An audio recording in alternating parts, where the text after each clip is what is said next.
Yang kedua, peserta harus berpakaian dan berperilaku sopan saat acara berlangsung atau webcam dapat dinonaktifkan. Yang ketiga, peserta wajib mematikan mikrofon saat acara berlangsung. Yang keempat, semua peserta yang mengikuti kelas penelitian kimia ini dapat mengajukan pertanyaan dengan cara ketik nama underscore pertanyaan melalui fitur chat. Contoh, Shena underscore, bagaimana tips dan trik menulis esai bagi pemula? Yang kelima, peserta diperbolehkan mengirimkan pertanyaan selama sesi diskusi belum berakhir. Baiklah, Assalamualaikum warahmatullahi wabarakatuh. Selamat siang, salam sejahtera bagi kita semua. Yang terhormat Bapak Priagung Demi Widiako MSc selaku Pembina HMPS Kimia UIN Sunan Kalijaga Yogyakarta, yang saya hormati Ketua Himpunan Mahasiswa Program Studi Kimia UIN Sunan Kalijaga Yogyakarta, Mas Muhammad Ahsani Takwim, dan tak lupa pula kepada seluruh peserta kegiatan kelas penelitian kimia yang berbahagia. Pertama-tama, marilah kita panjatkan puji syukur kehadirat Allah Subhanahu wa Ta'ala atas rahmat, taufik, serta hidayahnya. Kita dapat berkumpul meskipun secara virtual dalam kegiatan kelas penelitian kimia dengan keadaan sehat walafiat.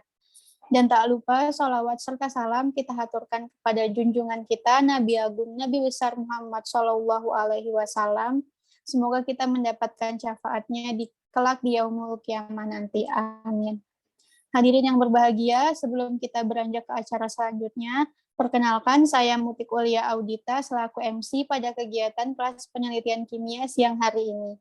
Baiklah, untuk mengefektifkan waktu, langsung saja kita memasuki acara yang pertama. Acara yang pertama yaitu pembacaan ayat suci Al-Quran yang akan dibacakan oleh Saudari Nikmatul Khairiyah. Kepada Saudari Nikma, kami persilahkan.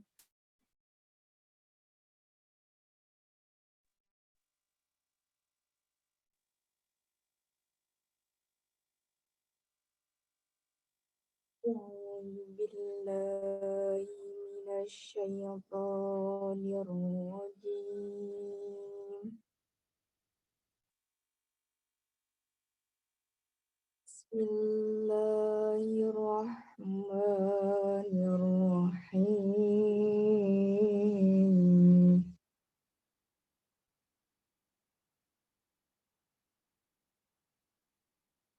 Inna fi khalqis samawati wal ardi wa ikhtilafil laili wan nahar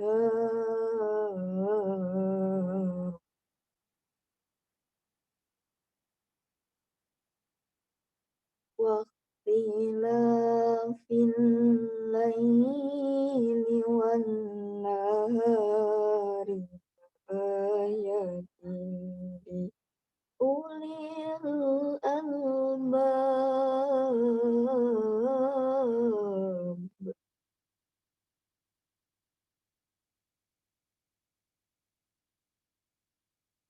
الذين يذكرون الله قياما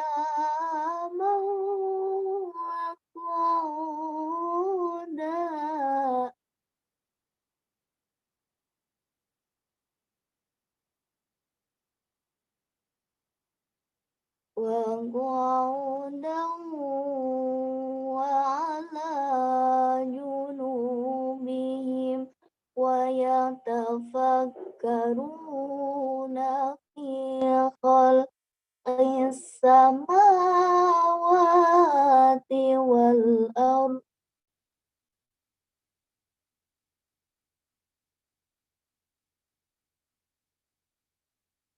ربنا ما خلقت هذا باطلا سبحانك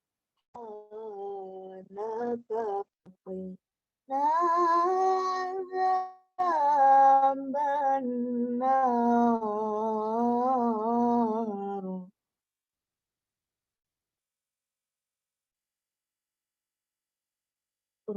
Rabbana innaka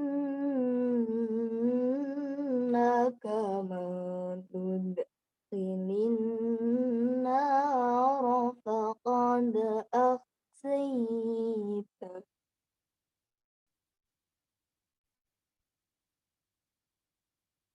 wa ma lidh-dhalimina min ansar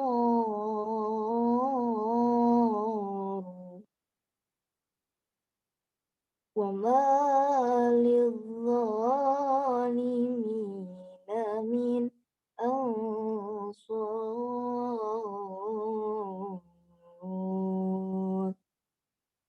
Shadaqallahul azim.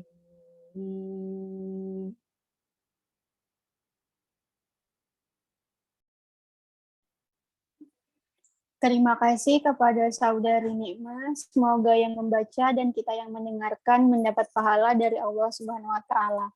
Amin. Acara yang selanjutnya yaitu sambutan-sambutan. Sambutan yang pertama yaitu sambutan dari Ketua Himpunan Mahasiswa Kimia Mas Asani. Kepada Mas Asani kami persilahkan. Bismillahirrahmanirrahim. Sebelumnya suaraku udah masuk kan ya? Oke. Sudah, Mas. Ya, oke. Bismillahirrahmanirrahim. Assalamualaikum warahmatullahi wabarakatuh. Alhamdulillahirabbil alamin. Assalatu wassalamu ala asrofil anbiya'i wal mursalin sayyidina wa maulana Muhammadin wa ala alihi wa sahbihi ajmain. Allahumma sholli ala sayyidina Muhammad, Allahumma sholli alaihi wasallim. Yang terhormat Ibu Dr. Imelda Wajriyati MSI selaku Ketua Program Studi Kimia. Yang terhormat Bapak Priyagung Widya Kongko selaku Pembina MPS Kimia. Yang saya hormati pemateri KPK pada siang hari ini, Mas Andika, yang selalu berkenan mengisi acara kami, adik-adik tingkatnya, mendampingi dari mulai beberapa acara yang lalu, dari mulai acara SC, terus sampai ada ya banyak kegiatan SC dan sampai kegiatan di saat ini. Saya sangat berterima kasih banyak karena masih berkenan lah mendampingi kami adik-adik tingkat dari Mas, dan juga tak lupa kepada teman-teman mahasiswa kimia baik di angkatan 21, 20, 19 maupun di atasnya. Pertama-tama marilah kita panjatkan puji syukur kehadirat Allah Subhanahu wa taala biqaulina alhamdulillahirabbil alamin, yang mana kita semua tetap diberikan kesehatan, kenikmatan sehingga kita dapat menjalani aktivitas meskipun di tengah kondisi yang masih pandemi seperti ini. Kedua kalinya selawat serta salam tetap tercurahkan kepada junjungan kita Nabiullah Muhammad SAW. Semoga kita semua senantiasa tetap mendapatkan syafaatnya min yaumi hadza ila yaumil qiyamah. Amin. Terima kasih saya sampaikan, tak kurang-kurangnya lah saya terima kasih terutama kepada Mas Andika sebagai ya senior yang masih mau bersamai adik tingkat lah gitu loh. Karena saya sangat senang sekali jika bisa masih sambung dengan kakak tingkat yang sudah berproses lebih lama gitu loh. Nanti semoga dengan hadirnya Mas Andika dan juga semoga dengan ilmu serta sharing dan pengalaman-pengalaman Mas lah gitu nanti bisa memotivasi khususnya bagi teman-teman mahasiswa baru, karena di tema ini kelas penelitian ya untuk memupuk semangat penelitian. Kemudian terima kasih juga kepada para hadirin semuanya telah menyempatkan waktunya untuk hadir. Semoga kita semua dapat mengambil manfaat dari jalannya acara ini. Dan tak lupa terima kasih kepada panitia juga dan juga segenap pengurus MPS Kimia yang telah menyelenggarakan acara ini. Semoga acara ini dapat berjalan dengan lancar. Harapannya ya semoga acara ini dapat berjalan dari awal sampai akhir tanpa halangan satu apapun. Mungkin cukup itu sambutan dari saya mewakili segenap pengurus. Kurang lebihnya mohon maaf. Mohon muafiq ila aqwamit thoriq. Wassalamualaikum warahmatullahi wabarakatuh. Waalaikumsalam warahmatullahi wabarakatuh. Terima kasih atas sambutannya Mas Ahsani. Selanjutnya, sambutan yang kedua disampaikan oleh pembina Himpunan Mahasiswa Program Studi Kimia Fakultas Sains dan Teknologi UIN Sunan Kalijaga Yogyakarta kepada Bapak Priagung Demi Widyakongko MSc. Kami persilahkan. Baik, terima kasih atas kesempatan yang telah diberikan. Selamat siang semuanya. Assalamualaikum warahmatullahi wabarakatuh. Alhamdulillahirrahmanirrahim. Wa bihi nasta'inu ala umuri dunya waddin. Wassalatu wassalamu ala asrofil anbiya wal mursalin sayyidina wa maulana Muhammad wa ala alihi washabihi wa sallim ajmain. Alhamdulillah, segala puji bagi Allah yang telah mempertemukan kita pada hari ini di hari Sabtu tanggal 16 Oktober tahun 2021. Tidak terasa kita sudah melewati separuh dari semester ganjil ini, separuh dari semester awal dari mungkin saudara-saudara angkatan 2021 yang baru pertama kali mengalami kuliah. Ini sudah waktu yang sangat lama.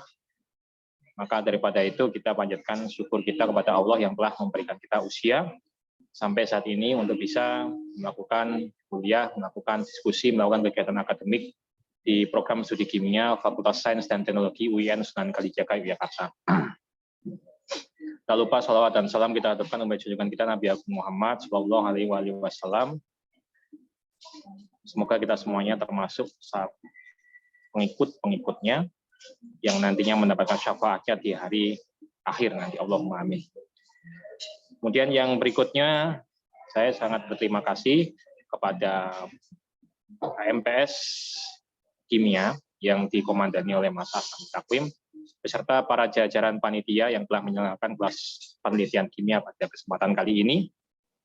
Dan tak lupa, saya juga menyampaikan terima kasih kepada narasumber yang telah memberikan waktunya, memberikan energinya untuk dapat membina adik-adiknya, yaitu kepada Mas Andika, jauh-jauh dari Thailand, ya, yang kemudian bisa hadir di sini dalam kesempatan yang insya Allah penuh dengan barokah ini. Nah, adik-adik, mahasiswa, saudara-saudaraku semuanya di program studi kimia Fakultas Sains dan Teknologi UIN Sunan Kalijaga Yogyakarta, saya mewakili program studi kimia sangat mengapresiasi adanya kegiatan ini, dan kegiatan ini pun kalau bisa tidak hanya sebagai bentuk kegiatan formalitas saja yang kemudian seminar lalu setelah itu habis tidak ada bekasnya. Tapi saya kemudian berharap pada saudara sekalian nantinya akan ada output yang dihasilkan dari kegiatan ini. Outputnya itu apa? Ya, kelas penelitian kimia pasti outputnya adalah publikasi. Kami kan masih semester 1, Pak. Kami kan masih semester 3, semester 5, itu bukan alasan. Siapapun yang memiliki dasar tentang penelitian ilmiah, apalagi penelitian kimia secara ilmiah, dapat mempertanggungjawabkan penelitiannya tersebut dalam bentuk jurnal. Ya, ini mungkin nanti bisa diajari oleh Mas Andika ya. Minimal saudara sudah bisa menembus jurnal nasional, tidak perlu jurnal internasional. Kalau jurnal internasional bisa ditembus ya alhamdulillah, artinya saudara sudah memiliki pencapaian yang baik. Untuk itu kami dari program studi kimia itu sangat mendukung kegiatan apapun yang nantinya menghasilkan output bagi diri saudara selama studi di program studi kimia.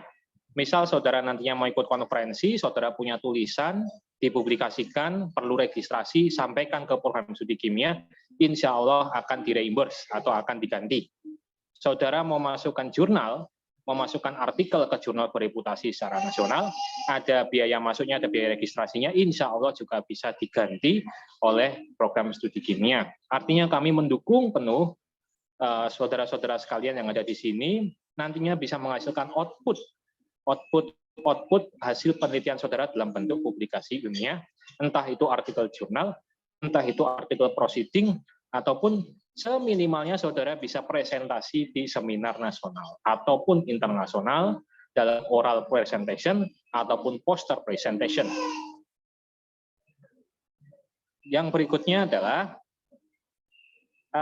laboratorium kimia yang dikomandani oleh Pak Karmanto itu juga siap untuk memfasilitasi saudara dalam melakukan penelitian kimia.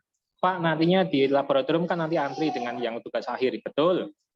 Lalu bagaimana Pak caranya? Ya, saudara bisa melakukan penelitian di tempat lain, yaitu di laboratorium-laboratorium lain yang sekarang sudah terbuka dengan adanya kesempatan MBKM, ya, Merdeka Belajar Kampus Merdeka. Mereka menerima kerja-kerja laboratorium yang dilakukan di luar institusi mereka masing-masing. Itu saja. Loh Pak, nanti kan saya belum bisa ke Jogja nih Pak, kira-kira apa ya yang bisa diteliti ya Pak? Tidak usah khawatir, saudara juga bisa melakukan remote research melalui komputasi kimia. Komputasi kimia ini sedang saya rintis ya untuk bisa menjadi suatu minat tersendiri. Dan nantinya ketika saudara nanti punya halangan, misal Pak komputer saya kentang, Pak komputer saya tidak bisa memiliki kemampuan untuk bisa melakukan komputasi kimia. Saya sudah membuatkan sistem, jadi saya sudah punya rak sendiri, saya sudah punya komputer server yang nantinya saya install dengan software kimia. Dan nantinya bisa saudara gunakan secara remote. Saudara misal ada di Blitar, mau pakai komputer saya tinggal ada akses internet, lalu kemudian saudara saya akses menggunakan SSH di komennya yang ada di komen prompt yang ada di Windows atau melalui terminal yang ada di Linux. Itu sudah saya pikirkan sampai ke sana sehingga nantinya penelitian saudara entah itu secara eksperimen ataupun komputasi itu bisa memberikan suatu kontribusi positif bagi saudara sendiri dan bagi program studi pada umumnya. Di akhir saudara nantinya mungkin akan mengenal yang namanya minat studi ya, ada material, ada lingkungan, ada pangan.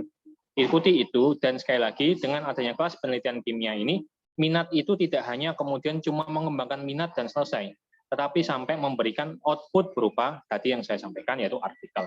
Untuk itu bersemangat saudara, di sini adalah bagaimana saudara untuk bisa melewati batas yang saudara pikirkan sebelumnya. Pak saya nggak bisa nulis, maka kita nulis.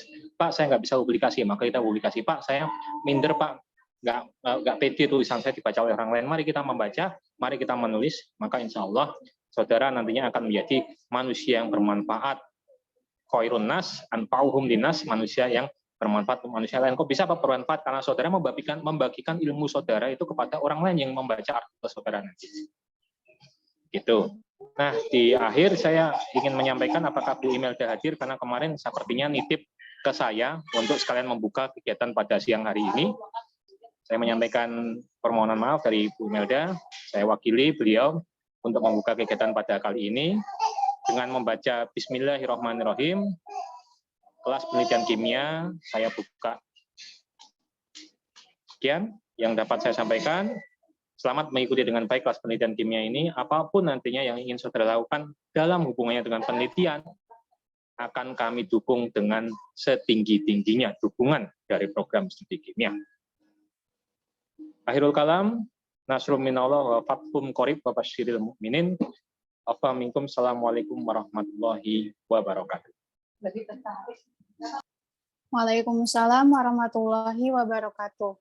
Terima kasih atas sambutannya Pak Demi. Semoga harapan-harapan dari Pak Demi bisa sama-sama kita realisasikan. Alhamdulillah. Selanjutnya, karena sudah dibuka oleh Pak Demi tadi, selanjutnya sebelum acara inti dimulai, kita melakukan sesi foto bersama terlebih dahulu. Dimohon kepada seluruh peserta untuk dapat menyalakan webcam-nya, dan kepada tim dokumentasi dipersilakan.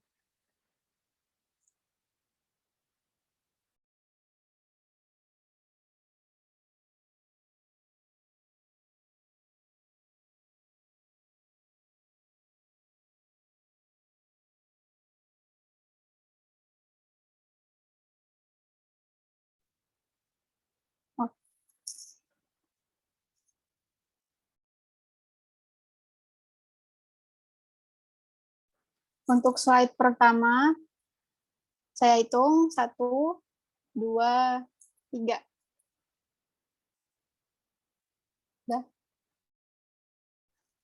Selanjutnya slide kedua, 1, 2, 3. Slide terakhir, 1, 2, 3.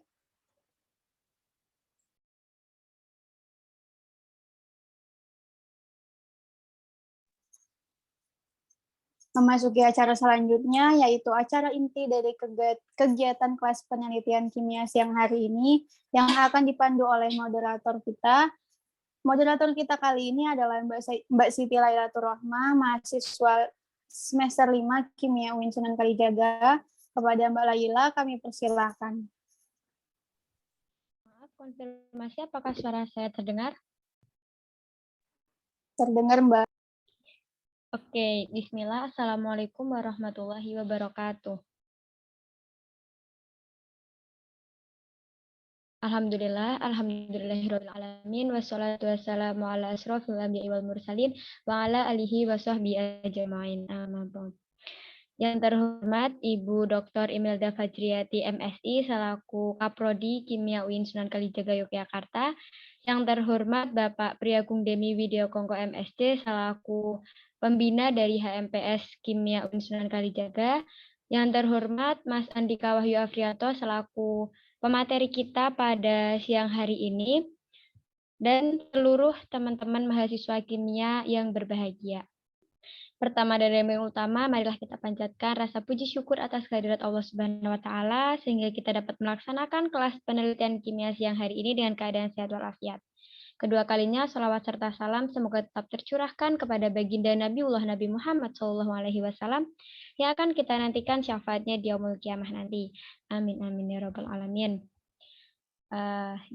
Teman-teman semua, jadi pada kelas penelitian kimia ini yang kedua kalinya ya. Yang pertama sudah kita laksanakan kemarin dan yang kedua ini kita maksudkan itu yang paling utama untuk teman-teman dari mahasiswa baru kimia gitu, biar berkenalan di dunia kepenulisan. Nah, kita sudah mendatangkan pemateri kita yang luar biasa ya teman-teman. Sekarang live dari Thailand ya Kak ya? Ya, Masya Allah. Nah, Kak Andika ini, oke, sebelum ke materi, izinkan saya untuk membacakan kurikulum vitae dari Kak Andika ya, teman-teman. Nah, Kak Andika bernama Andika Wahyu Afrianto SSI. Beliau kimia angkatan 2015 ya, Kak ya? Nah, Kak Andika ini sempat studi exchange ke Thailand dan juga sekarang alhamdulillah sudah melanjutkan S2-nya di Thailand dan double degree gitu ya Kak ya di 2 kampus, Masya Allah. Jadi teman-teman yang sekarang kuliah di S1 dan cuma 1 degree gimana ya, 1 kampus, ini Mas Andika ini 2 nih teman-teman. Nah mungkin yang 1 kampus aja aduh udah pusing ini, apalagi Mas Andika gitu, nanti mungkin bisa tanya-tanya tipsnya gimana gitu ya, biar tetap berprestasi. Nah Mas Andika ini juga banyak banget publikasinya, baik itu jurnal, lalu dan tulisan-tulisan lainnya lah. Jadi teman-teman harus memanfaatkan pemateri kita pada siang hari ini dengan sangat sangat memanfaatkan dengan sangat antusias gitu. Semua yang dibutuhin korek aja dari Mas Andika gitu. Turun aja semua ilmunya. Semua ilmunya harus diturunkan gitu. Tanya aja semuanya ya. Oke, Mas Andika, apakah sudah siap untuk mempresentasikan materinya? Oke, sepertinya sudah siap ya. Jadi tema kita kali ini yaitu How to make a great essay. Nah, silakan Mas Andika. Forum sepenuhnya kami serahkan. Oke, Assalamualaikum semua. Waalaikumsalam warahmatullahi wabarakatuh. Sebenarnya makasih loh sudah dikasih percaya buat misi ini ya. Terima kasih banget, semoga kalian nggak bosan ya, karena kayaknya dari awal bulan Dika jadi semoga nggak bosan-bosan gitu. Mau share screen dulu ya bentar.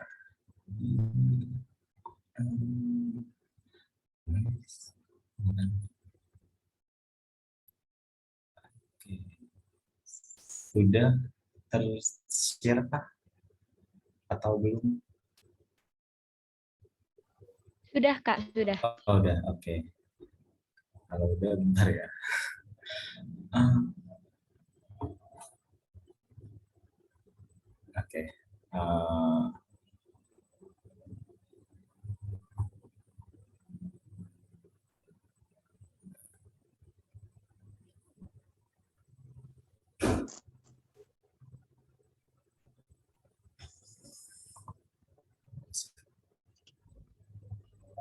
Oke,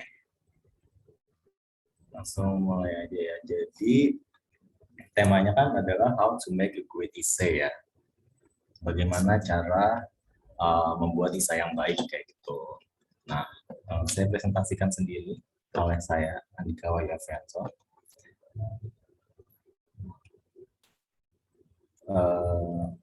Next. Oke. Sebelum kita bahas essay nih, saya mau nanya dulu sama kalian mungkin. Menurut kalian karya ilmiah itu apa sih? Ada yang bisa kasih penjelasan nggak gitu menurut kalian karya ilmiah itu apa gitu? Mungkin Mbak Laila mungkin bisa kasih apa sih apa namanya karya ilmiah gitu menurut kamu, kan kamu udah semester 5 nih gitu kan, pasti udah tahu dong gitu karya ilmiah itu apa kayak gitu.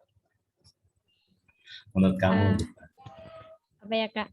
Karya ilmiah itu kayak tulisan yang di dalamnya itu berupa fakta dan bisa dipertanggungjawabkan gitu, Kak. Jadi bukan opini ataupun hayalan. Kalau gitu. Jadi kita nulisnya juga harus ada dasarnya gitu. Kayak kenapa kita harus menulis karyanya, ada dasarnya, kenapa sih karya itu bisa disebut karya. Oke. Terima kasih jawabannya Mbak Laila. Jawaban yang sangat bagus. Oke, jadi benar ya katanya apa namanya Mbak Laila tadi. Jadi karyanya adalah suatu karangan yang didapatkan sesuai dengan sifat keilmuannya. Ini didasari dari berbagai hasil pengamatan, penelitian. Sorry, sebentar.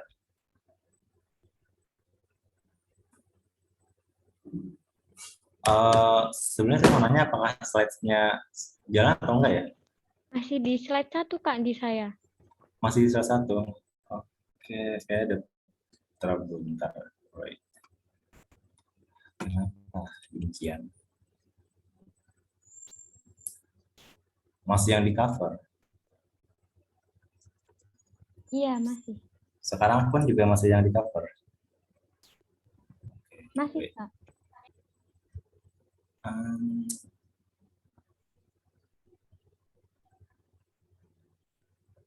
Sebentar ya, coba diulang lagi. This one and this one. Sama aja. Share. Bentar.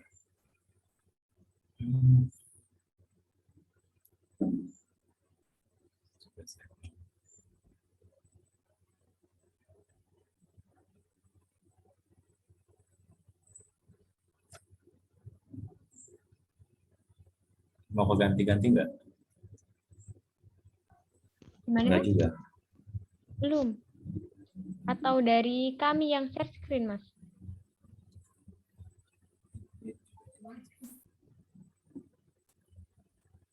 Oke, wait.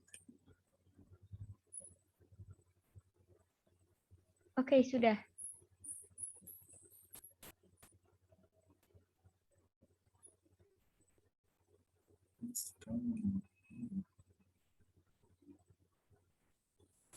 Sebentar.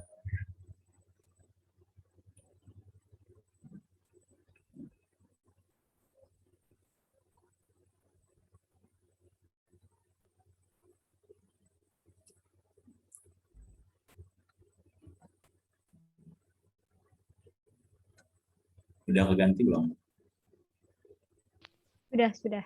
Udah, oke. Oke. Kita lanjut ya dari sini. Oke, jadi karyanya adalah suatu karangan ya yang didapatkan dari hasil pengamatan, penelitian, dan penelitian terhadap suatu bidang. yang bisa dipertanggungjawabkan data-datanya nih atau isinya gitu, karena didasarkan atas hasil pengamatan dan penelitian kayak gitu yang ditulis juga dengan metode dengan suatu metode kayak gitu ya. Itu singkatnya tentang karya itu kayak gitu. Jadi apa yang kita tulis, apa yang kita sampaikan itu tidak hanya sekedar opini saja, tapi juga ada pertanggungjawabannya itu bisa dipegang kayak gitu karena berdasarkan data-data yang kita kumpulkan gitu.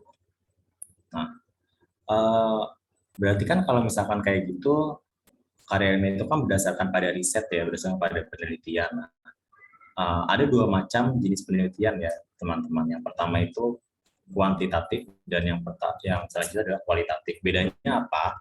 Kalau penelitian kuantitatif itu ada statistika datanya gitu. Contoh misal kayak secara sederhana ya, misal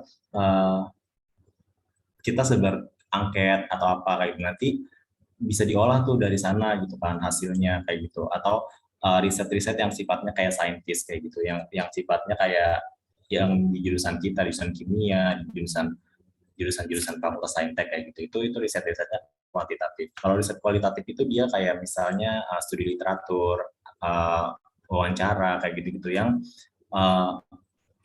berdasarkan pada kualitatif, metode-metode kualitatif ya, seperti itu. Kira-kira gambarannya seperti itu. Nah, ada apa aja sih jenis-jenis karya ilmiah? Yang pertama itu ada makalah ya. Makalah, kalian pasti udah sering lah membuat makalah itu kan, ada bab 1, pendahuluan, lalu isi, penutup, dan sebagainya. Seperti itu biasanya makalah. Artikel sebenarnya sama aja kayak paper, esai, jurnal gitu, itu juga sebenarnya masuknya artikel juga. Cuma artikel yang saya maksud sini itu artikel-artikel yang bisa kita publish di tabloid, di surat kabar seperti itu, di media massa, artikel-artikel seperti itu. Paper itu semacam esai juga, cuma dia lebih ke akademik sifatnya kayak gitu ya. Kita kayak ada review jurnal misalkan, kayak 5 jurnal kita review, kita buat di paper dalam satu paper kayak gitu. Nah, dia sifatnya lebih ke akademik kayak S1, S2 kayak gitu. Itu banyak kan pasti kita suka disuruh tugas bikin paper kayak gitu. Esai ini yang bakal kita bahas karena nanti banyak jenisnya juga. Jadi esai ini dia kayak lebih soft ya, kalau misalnya lebih semacam paper, cuma dia lebih apa ya, penggunaan bahasanya, lalu data-data yang ditampilkan itu tidak sedetail paper gitu, karena esai itu kan dia bisa dibaca oleh banyak kalangan ya, seperti itu. Tesis, bachelor tesis ya, skripsi, tesis, disertasi kayak gitu-gitu yang kita pakai di perkuliahan. Jurnal yang tadi disinggung sama Pak Demi, dia publikasi penelitian juga dalam bentuk jurnal kayak gitu. Nah, kenapa sih kita harus menulis kayak gitu? Sebagai mahasiswa yang pertama, kita kan sebagai agent of change ya, agen perubahan kayak gitu. Jadi dengan tulisan ya kita bisa merubah dunia itu dengan tulisan, kita bisa berkontribusi dengan tulisan, tidak harus kan banyak ya, maksudnya cara kita dalam menyampaikan pendapat gitu. Mungkin beberapa ada yang berdemonstrasi, beberapa ada yang melakukan hal lain. Nah, kita bisa nih sebagai mahasiswa yang smart, kita bisa menggunakan tulisan untuk menyalurkan ide pikiran kita kayak gitu. Terus self development itu bisa jadi pengembangan diri juga buat kita, karena dengan menulis kan pasti kita berpikir, dengan menulis kita tuh mengembangkan pikiran kita gitu. Oh, kalau misalkan case-nya seperti ini, nanti solusinya bagaimana kayak gitu. Itu kan kita berpikir di sana, kita jadi berkembang. Terus yang ketiga, kita jadi terbiasa dengan penelitian. Itu jadi helpful banget karena sebagai mahasiswa ya, pasti kan kita endingnya itu di akhir kalian bakal membuat skripsi kayak gitu-gitu. Jadi kalau kita udah mulai terbiasa dari sekarang, itu kita jadi mulai terbiasa nih sama penelitian, gitu. Kita analytical thinking kita jadi jalan kayak gitu. Terus kita juga jadi lebih terbiasa dalam menulis, jadi membuat laporan kayak laporan praktikum atau apa itu jadi lebih mudah. Terus bisa sebagai dokumentasi dari penelitian yang kita lakukan juga, dan bisa menjadi prestasi juga buat kita gitu, karena kalau misalnya kita lombakan atau kita publish di mana gitu kan, itu bisa menjadi prestasi juga buat kita seperti itu. Makanya kayak menulis itu penting banget, apalagi mahasiswa kan, kayak banyak banget kesempatan yang kalian punya gitu di S1 ini untuk mengembangkan diri kalian dalam bidang ini gitu dengan menggunakan platform ini. Next, oke. Isai. Nah, Isai itu apa yang ini mau kita singgung hari ini ya, teman-teman.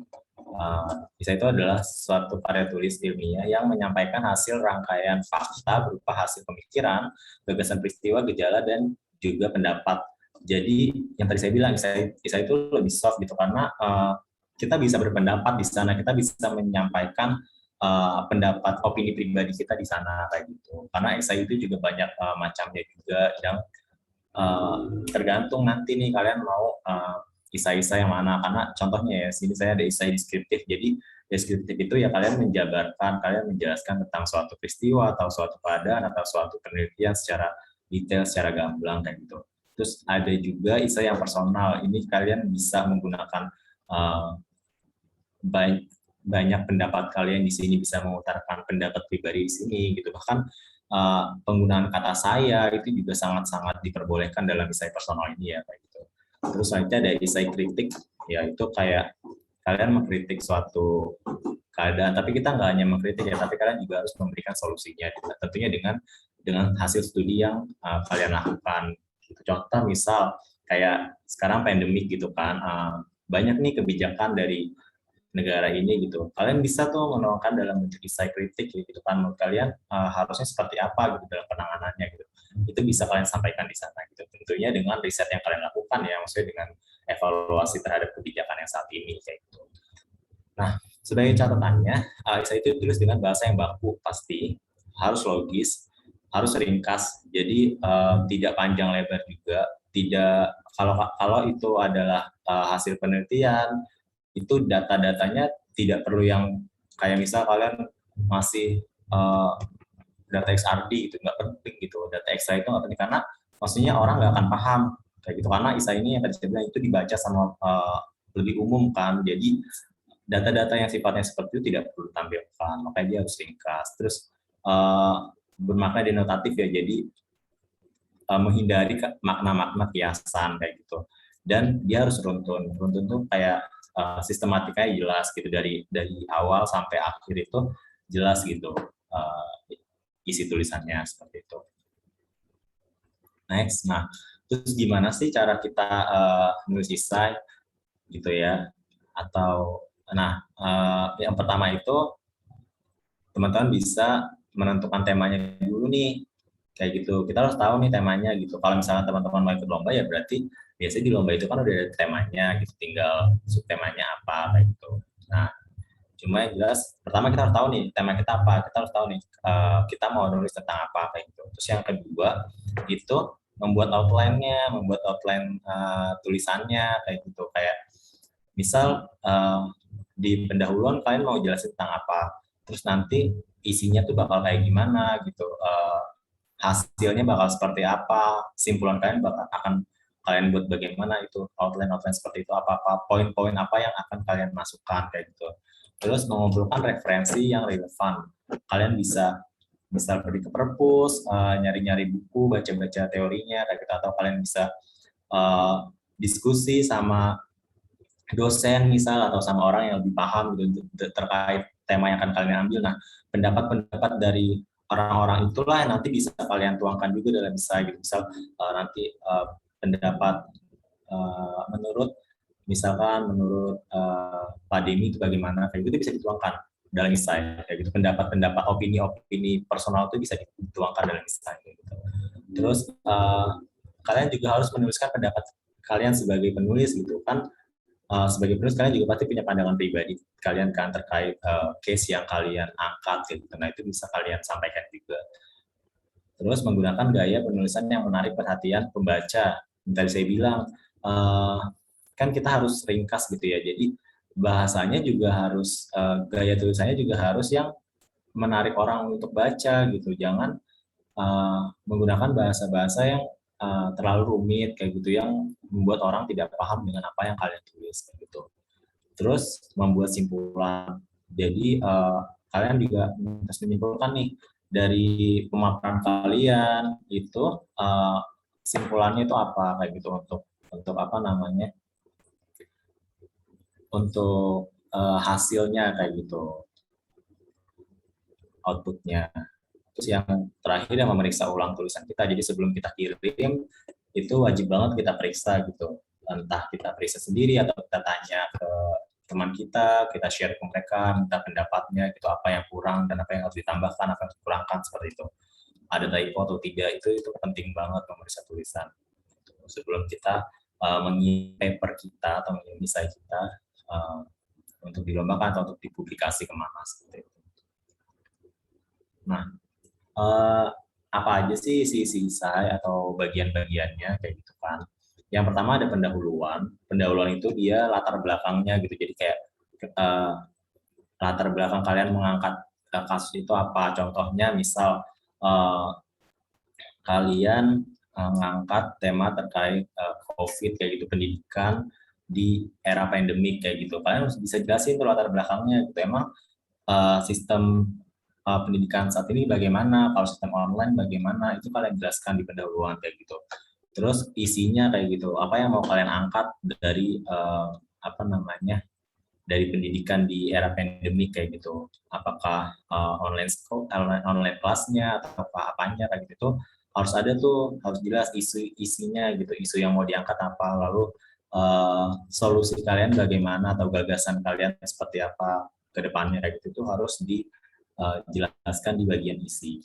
Terus yang selanjutnya itu penutup itu isinya kesimpulan. Jadi dari apa namanya, dari pemaparan kalian, di latar belakang, diisi kayak gitu, itu kesimpulannya apa, outputnya nanti bagaimana yang kalian harapkan, itu bisa ditulis di kesimpulan di penutup. Hampir sama sih, paper, jurnal saya rasa juga demikian. Nah ini contoh-contoh judul-judul ya, judul-judul esai.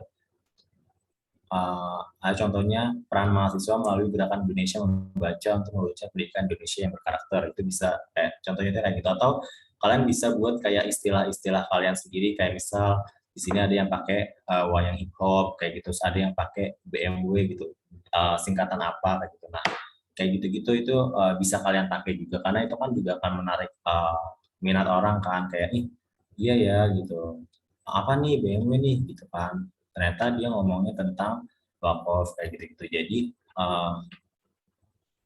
apa namanya, judul-judulnya juga bisa kalian atur lah kayak gitu, yang menarik, yang seperti apa kayak gitu. Nah saya mau bahas satu aja dari judul ini, yang mau saya bahas yang ini, yang wayang hip hop sebagai media rekonstruksi karakter masyarakat modern Indonesia. Penulisnya Nurianti. Saya nggak menampilkan full papernya dia, cuma ada poin-poin atau paragraf-paragraf tertentu yang saya tampilkan. Jadi di sini tuh bagian pendahuluannya nih, gitu. Dia tuh pertama ngejelasin gitu kan, kalau apa namanya, tentang modernisasi gitu, tentang bagaimana perkembangan zaman ini itu mulai memikirkan tuh apa namanya, kayak tradisi atau budaya kayak gitu. Makanya dia tuh mengangkat di sini gitu. Hal ini tuh jadi permasalahan. Menurut dia hal ini adalah permasalahan gitu, yang kemudian dia angkat kasusnya kayak gitu. Nah,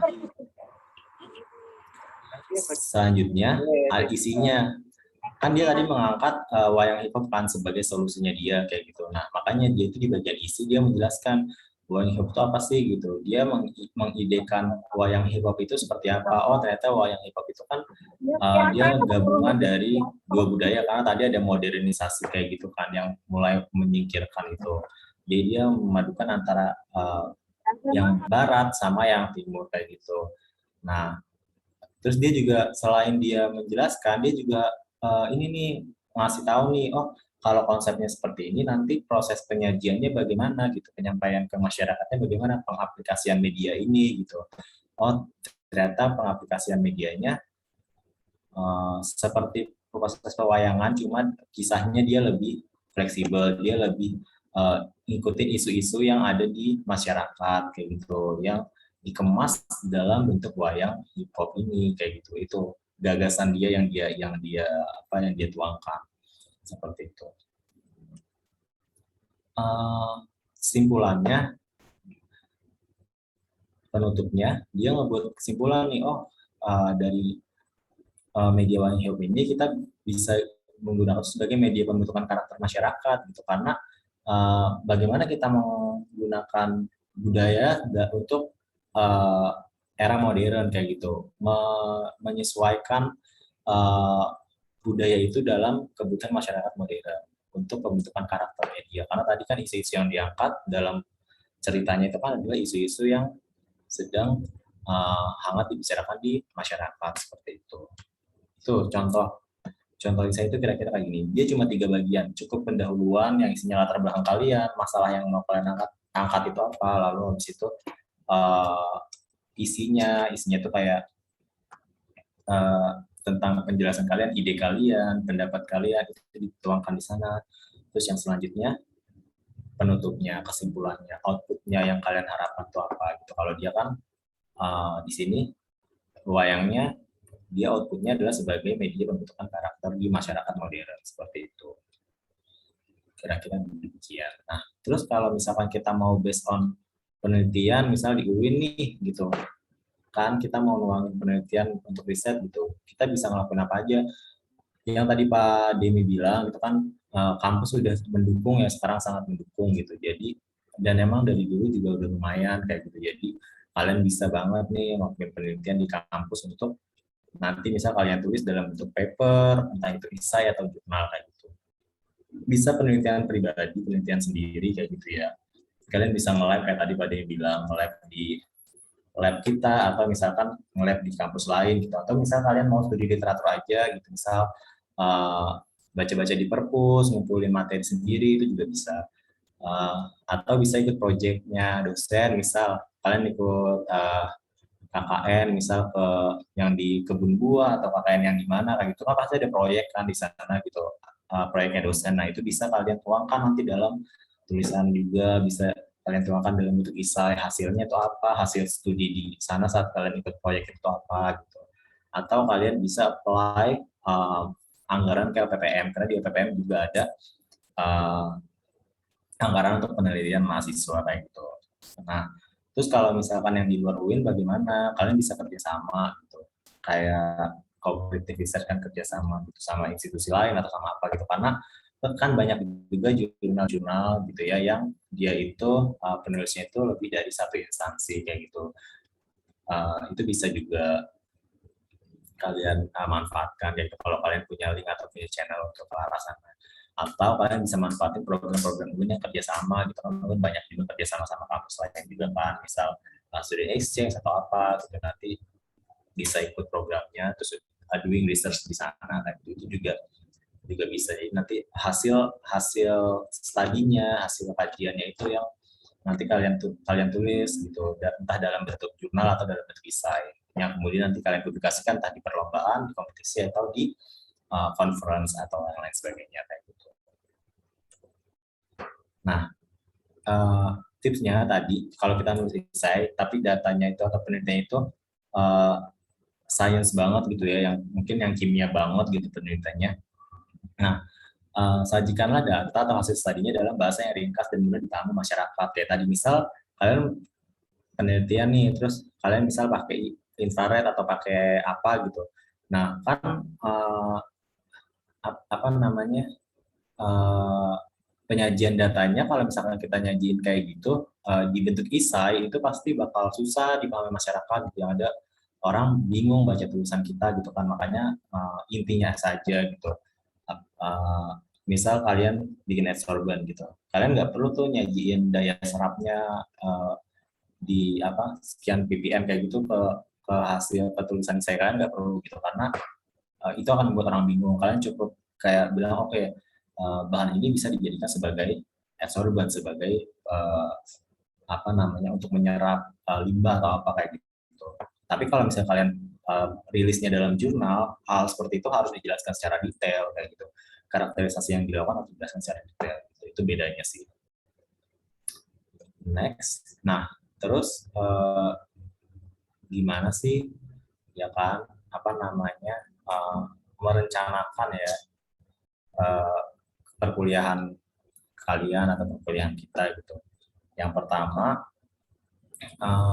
harus punya motivasi yang baik dulu gitu, harus punya motivasi yang benar dulu gitu.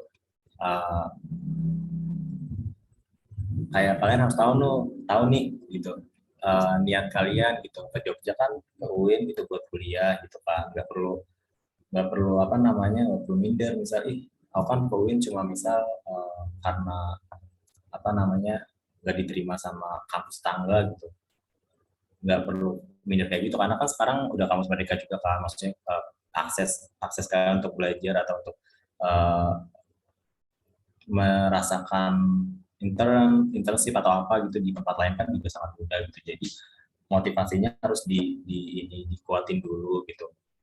Jangan sampai kalian jauh-jauh atau kita nih jauh-jauh ke Jogja itu pulangnya nanti nggak bawa apa-apa gitu. Itu harus ditanamkan gitu di diri kalian, karena saya pun juga dulu gitu. Jangan sampai saya jauh-jauh dari Jakarta ke Jogja, balik ke Jakarta nggak bawa apa-apa. Gitu. Setiap semester harus ada perkembangan, setiap semester harus ada progres kalian juga gitu. Jadi setiap semester harus jadi kalian yang better lah, you 2.0, 3.0 gitu. Tiap semester ada perkembangannya gitu. Motivasinya harus seperti itu. Terus yang kedua, kalian harus punya target nih, method goals gitu. Target kalian apa gitu dalam satu semester. Misal semester 1 saya mau lomba isai gitu. Semester 2 nanti mau lomba atau mau aktif organisasi apa, itu harus ada, itu harus jelas gitu goals-nya gitu. Harus ada tujuannya gitu tiap semesternya, supaya motivasinya juga nggak kendor nanti spiritnya. Terus build your connection gitu, bangun koneksi itu bisa dari mana-mana, bisa kalian mendekatkan diri ke dosen gitu, atau kalian kenal sama cutting, atau kalian join di himpunan kayak gitu-gitu kan bisa apa namanya bangun koneksi kalian juga. Terus study smart ya, bukan study hard tapi study smart. Study smart itu bagaimana? Karena gini, kalian harus tahu porsi lah, intinya seperti itu gitu kan. Kapan kita main, kapan kita belajar kayak gitu, itu harus dipikirkan kayak gitu. Apalagi apa namanya kita UIN kayak gitu kan, agamanya banyak kayak gitu. Kalau zaman saya sih mungkin bisa 20 kayak hampir 20 SKS gitu. Kalau misalkan kita lulus 144 dipotong agama 20 SKS, berarti sebagai anak kimia saya cuma lulus 120 SKS, sedangkan kampus lain 140, berarti ada yang kurang gitu kan. Makanya kita harus effortnya harus lebih kayak gitu dari orang-orang di tempat lain kayak gitu. Itu study smart seperti itu. Maksudnya kalian harus banyak pertimbangan. Kalau misalkan hal kayak gini nanti studiku bakal kayak gimana. Kalau misalkan aku bimbing A, studiku nanti bagaimana kayak gitu. Itu harus dipertimbangkan. Terus yang kelima, always positif kayak gitu. Kalian harus selalu apa namanya ya, build the positivity around you gitu. Jangan sampai apa namanya kalian down spiritnya, semangatnya gitu. Karena positif itu, berpikiran positif itu benar-benar apa ya, akan mempengaruhi kalian gitu nanti dalam melakukan penelitian, dalam apa namanya mengembangkan diri kalian, dalam membuat tulisan dan lain sebagainya, itu berpengaruh banget kayak gitu. Terus join an event juga gitu, ikut-ikut kegiatan, ikut-ikut acara, ikut-ikut lomba gitu, karena selagi masih S1 tuh banyak banget event-event kayak gitu kan, tuh bisa kalian manfaatkan juga kayak gitu. Lomba sering mungkin, karena percuma nih kalian udah misal kita udah ikut kelas penelitian kimia gitu kan, udah tahu nih cara nulisnya itu bagaimana, cara ngumpulin data gimana, tapi apa namanya tidak diaplikasikan, tidak join event atau apa gitu, itu percuma juga gitu kan. Kemarin saya lihat itu ada anak kimia kan, itu ya dapat teladan mutu kan, itu kan berarti karena dia sangat-sangat produktif ya, dia kirim tulisan di media cetak, dia ikut lomba, dia ikut event kayak gitu, itu memanfaatkan hal-hal seperti itu gitu. Makanya kalau udah ikut kayak gitu diaplikasikan gitu. Harapannya ke depannya seperti jangan sampai ini cuma jadi kayak acara ya cuma sekedar untuk apa namanya menjalankan proker himpunan aja gitu, jangan sampai seperti itu, tapi harus ada outputnya ke depannya gitu. Mahasiswa kimia harus memanfaatkan nih yang udah dikasih ini, diaplikasikan kayak gitu, ikut ke kompetisi kayak gitu. Terus yang terakhir itu always try and never back down gitu. Jadi coba terus deh, jangan pernah nyerah gitu. Even kalian gagal pun ya jangan nyerah gitu, karena yang namanya anak kimia gitu kan, ya itu harus coba gitu kan, because chem is try kan, chemistry gitu, chem is try. Jadi kalau kamu nggak mau nyoba, jangan ngadi-ngadi kau berani ngaku jadi anak kimia gitu, karena anak kimia itu harus berani nyoba gitu. Gagal ya coba lagi terus sampai bisa gitu, karena nggak akan ada yang namanya gagal menurut saya gitu, karena Allah pasti bakal ngasih kita gitu apapun yang kita minta gitu. Tinggal kitanya siap apa enggak. Kalau misalnya kita gagal berarti kita belum siap menerima itu, kayak gitu aja sih gitu. Itu menurut saya hal-hal yang harus kalian atau hal-hal yang harus kita as a student gitu miliki untuk mengatur kehidupan perkuliahan kita seperti itu. Nah, ini contoh info ya, Isa, yang saya harap mungkin kalian bisa ikut juga gitu kan habis ini, karena deadline-nya masih agak lama, masih akhir bulan. Di UII itu kan dia terkait dengan sustainable environment for smart generation gitu. Jadi itu kan banyak subtemanya nih gitu. Misal ada pengolahan sampah di era pandemi gitu. Itu bisa misal recycle gitu. Misal kalian punya ide tentang recycle sampah gitu, buatlah esainya terkait itu. Atau misal solid waste gitu ya, sampah apa namanya, sampah dari kosan atau dari apa gitu dijadikan untuk biogas atau apa kayak gitu. Nah itu kan juga bisa dikembangkan gitu tulisannya, dibuat desainnya, diikutkan ke lombanya gitu, karena eventnya juga ada kayak gitu. Harapannya sih kalian bisa join nih habis ini nih gitu kan ke event-event gitu, atau untuk publis karya kalian gitu, baik esai, baik jurnal atau apapun gitu. Oke, sekian dari saya. Terima kasih, saya kembalikan ke moderator.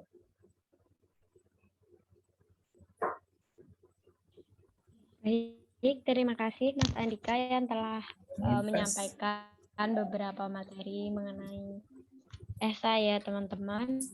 Untuk selanjutnya nih teman-teman dipersilakan untuk mengajukan pertanyaan. Pertanyaan apapun ya Mas ya. Maksudnya yang masih terkait dengan tema kita pada siang hari ini. Monggo teman-teman.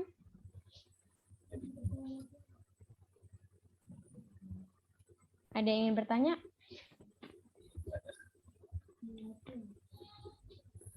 Oke, sambil nunggu pertanyaan dari teman-teman, aku pengen nanya nih Mas. Biasanya Mas Andika bikin esai itu berapa lama ya Mas? Normalnya gitu. Normalnya tergantung. Kalau saya niat ikut lombanya, ya misal saya niat ikut lombanya, maksudnya emang saya pengen nyampe final kayak gitu, lama bisa sebulan 2 mingguan gitu. Tapi kalau misalkan kayak yang saya cuma pengen ikut-ikut aja iseng kayak gitu, paling nggak nyampe seminggu gitu. tergantung niat kan. Kadang kita mahasiswa juga ini kan niatnya naik turun kan. Saya gitu sih dulu. Oh iya ya. Oh iya teman-teman, tadi kan sempat disinggung sama Mas Andika terkait lomba esai ya. Nah tadi kan yang sempat dipromosiin yang ini punyanya UI. Nah perlu diketahui juga teman-teman, jadi HMPS Kimia itu Saya juga nggak tahu. lagi ngadain lomba esai Mas Oh Andika. iya, saya nggak tahu infonya, maaf Jangan-jangan, ya. oh iya, jangan-jangan belum follow IG-nya HMPS ya. Nah,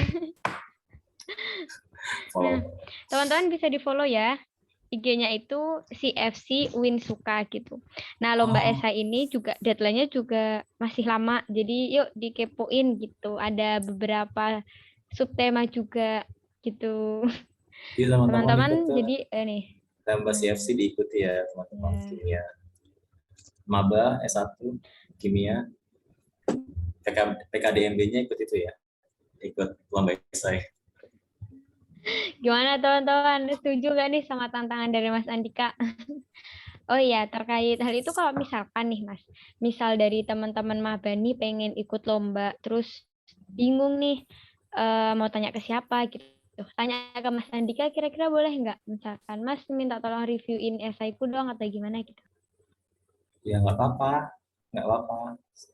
Kalau saya lagi nggak padat, biasanya fast respon. Tapi kalau saya lagi padat ya paling malamnya gitu, atau besoknya baru dibalas. Ada kok juga anak 17, 18 suka juga nanya kayak, Mas mau ini gitu, mau ikut ini atau Mas tolong koreksiin abstrakku atau paperku kayak gitu. Ada juga, nggak apa-apa. Nah, tuh teman-teman, berarti ada fasilitas nih dari Mas Andika. Yuk, teman-teman, silahkan yang mau tanya. Oke, Mas. Ini sudah ada pertanyaan di kolom chat. Izin aku bacain ya. Yang pertama dari Muti Kuliah Audita. Gimana sih Mas tipsnya menuangkan isi pikiran ke dalam bentuk tulisan? Nah, kadang tuh kita ada idenya, tapi nulisnya tuh susah banget gitu, Mas. Kira-kira gimana tuh? Menuangkan isi pikiran ke dalam bentuk tulisan. Sering-sering nulis. Ya karena maksudnya kalau misalnya kita nggak sering nulis kan juga bingung kan kita menyampaikannya bagaimana. Maksudnya kayak buat aja dulu notesnya, misal kamu lagi rebahan terus tiba-tiba atau lagi ngapain gitu, jajan terus tiba-tiba kayak kepikiran nih gitu kan. Misal beli martabak ngelihat banyak sampah telur gitu, terus tiba-tiba kepikiran ide gitu, tulis aja dulu di notes HP gitu, ntar sampai rumah dibaca jurnal-jurnal terkait, dibaca riset-riset terkait kayak gitu, atau diskusi sama expert-expert atau orang-orang yang paham, misal sama cutting atau sama dosen gitu, kayak misal Pak lembaga ini bisa nggak sih, kayak saya dulu juga kayak gitu, apa namanya, punya ide cangkang telur gitu kan pas masih semester 2 I think, if I'm not mistaken. Saya nanya kan sama Pak Darlin gitu, sama Pak Darlin, Pak saya mau ini nih ada telur kayak gini-gini, bisa nggak ya dia jadi air gitu kan, maksudnya kayak yang ngandung kalsium tinggi gitu sebagai bahan untuk pembuatan air yang berkalsium tinggi. Terus katanya, oh udah tuh kami bahas berdua, saya ingat banget di ruang prodi gitu kan, bahas reaksinya, oh nanti kalau cangkang telur dia pembakarannya hasilnya apa, oh nanti dari apa namanya, dari abu mineralnya ini dia senyawanya kira-kira rumusnya bagaimana, rumus senyawanya gitu, terus strukturnya gitu kan, kembangan dia kayak gitu. Jadi yang penting kan tahu idenya dulu nih, maksudnya biar nggak lupa, dicatat di notes HP, besoknya kalau misalkan ada waktu konsul ke dosen atau tanya ke orang-orang yang paham, misalnya cutting atau siapa gitu, atau baca-baca jurnal terkait ya gitu, untuk ngembangin apa yang sebelumnya udah kamu tulis di HP-mu itu, supaya nggak hanya sekedar jadi notes saja, tapi bisa dikembangkan sebetulan kayak gitu. Kayak gitu Mbak Laila mungkin jawaban saya. Oke, Mbak Mutik gimana? Cukup atau berarti ini ya sering-sering komunikasi sama yang udah expert gitu ya Mas ya? Ya, PDKT. Ya, demikian.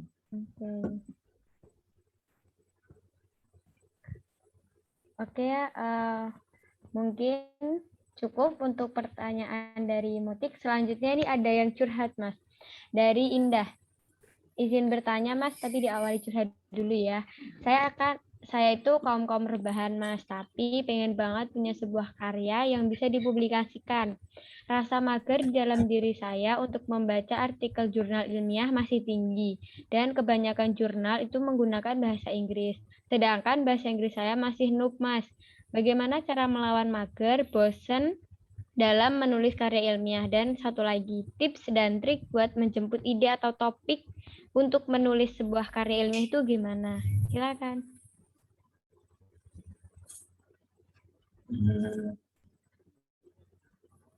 Kalau saya ya sama-sama ini sama persis, saya juga noob, apa maksudnya nggak bagus-bagus banget dalam bahasa Inggris, kan kita kaum noob ya gitu. Terus habis itu kaum rebahan juga sama persis kayak gitu. Saya lebih sering rebahan juga daripada produktifnya dulu.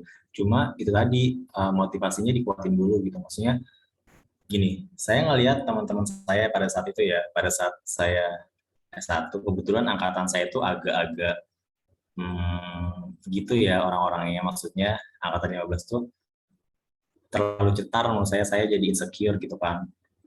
Gitu, karena produktif sekali mereka, ada yang ikut lomba, ada yang apa gitu. Kayak saya ngelihat teman-teman saya dari Jogja nih, yang orang Jogja saja dia bisa kayak juara public speaking, misal juara 2 juta apa, atau juara lomba apa kayak gitu. Padahal mereka orang Jogja gitu, yang tiap hari ketemu ibu bapaknya gitu kan. Ibaratnya saya kan ketemu orang tua juga cuma 1 semester sekali. Maksud saya selama 1 semester di Jogja gitu-gitu doang, nggak ada hasil kayak gitu kan. Nggak ada hasil yang saya pulang cuma sekedar pulang kayak gitu.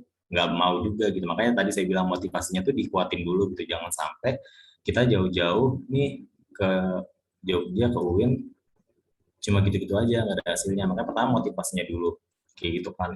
Itu nanti yang pasti bakal ngelawan mager dari situ, karena kita jadi sadar diri, kita jadi sadar diri, guys gitu kan.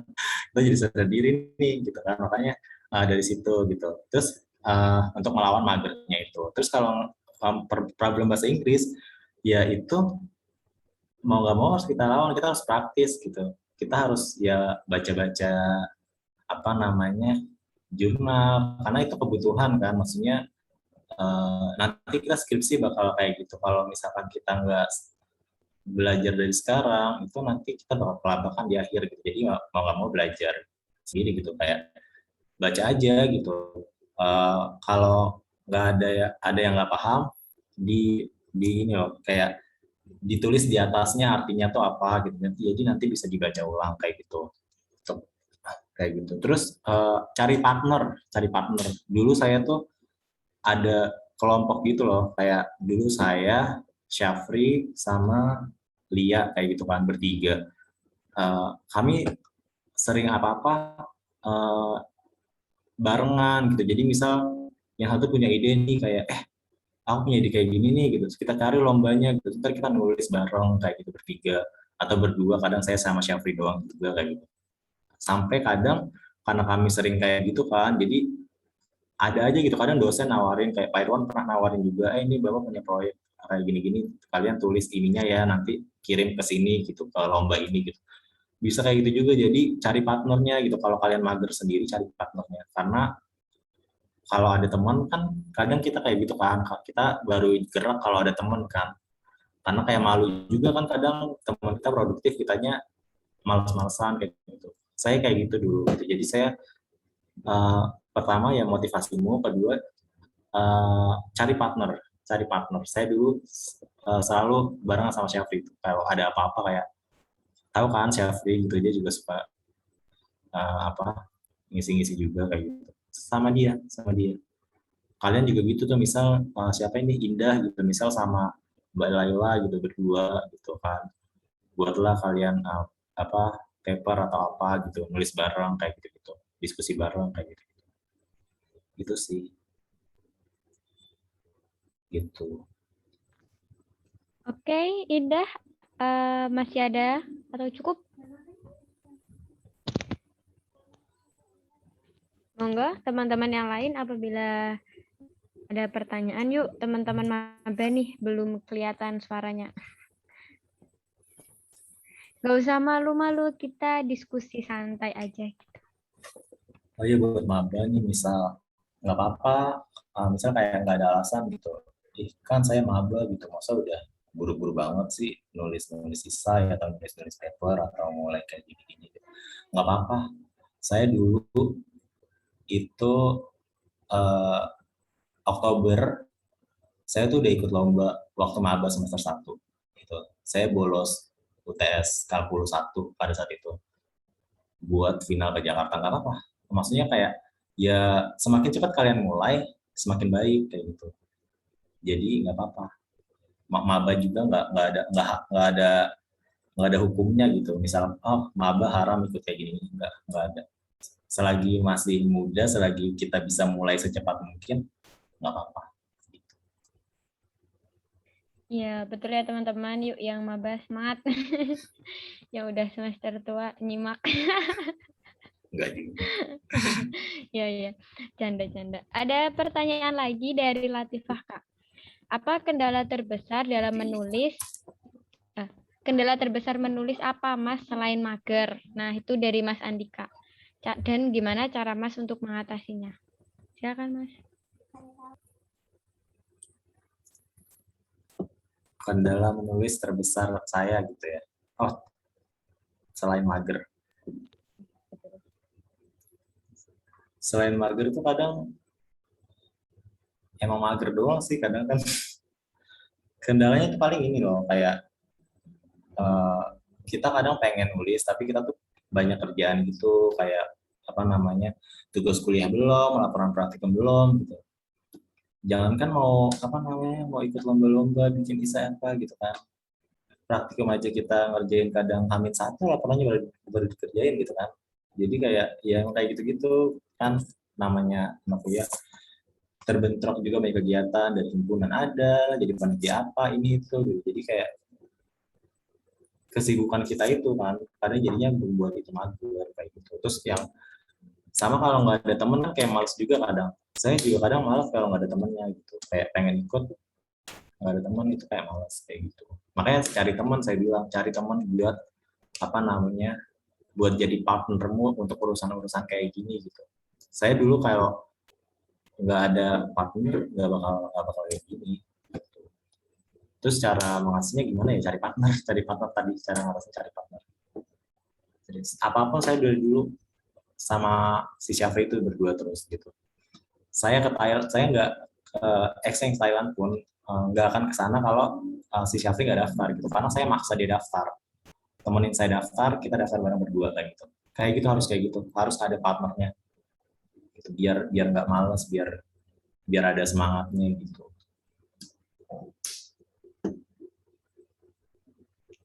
Oke, berarti ini ya, circle pertemanannya harus yang berkualitas ya. Betul. Harus nemu circle pertemanan kita. Oke. Oh iya teman-teman, sambil sesi tanya jawab dibuka, teman-teman dipersilakan untuk mengisi presensi ya. Linknya ada di kolom chat. Ada pertanyaan lagi Mas dari Jihan. Bagaimana tips dan trik serta apa saja yang perlu diperhatikan dalam menulis esai yang benar dan menarik bagi para pemula yang belum pernah mempunyai pengalaman dalam menulis esai? Terima kasih Kak. Silakan Mas Dindika. Buat judul yang menarik, serius.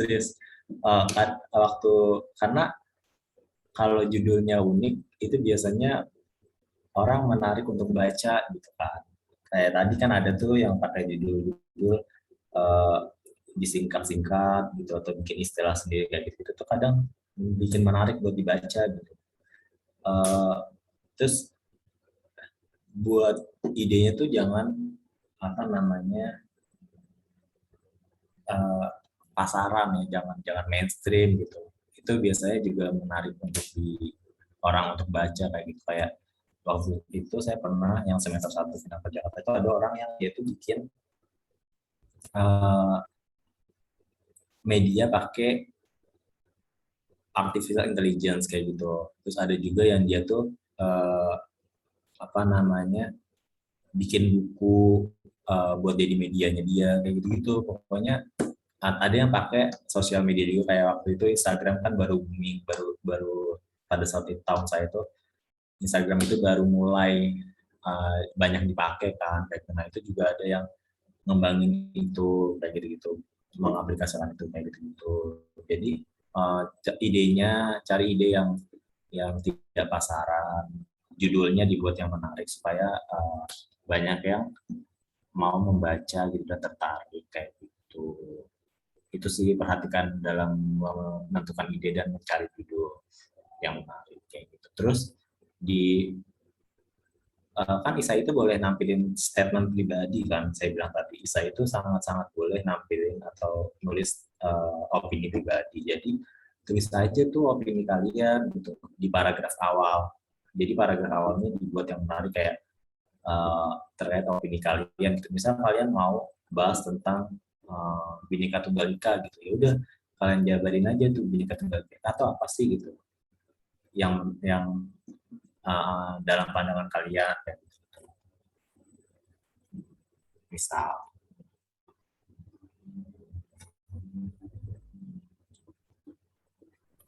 Oke, dari Mbak Jihan apakah cukup?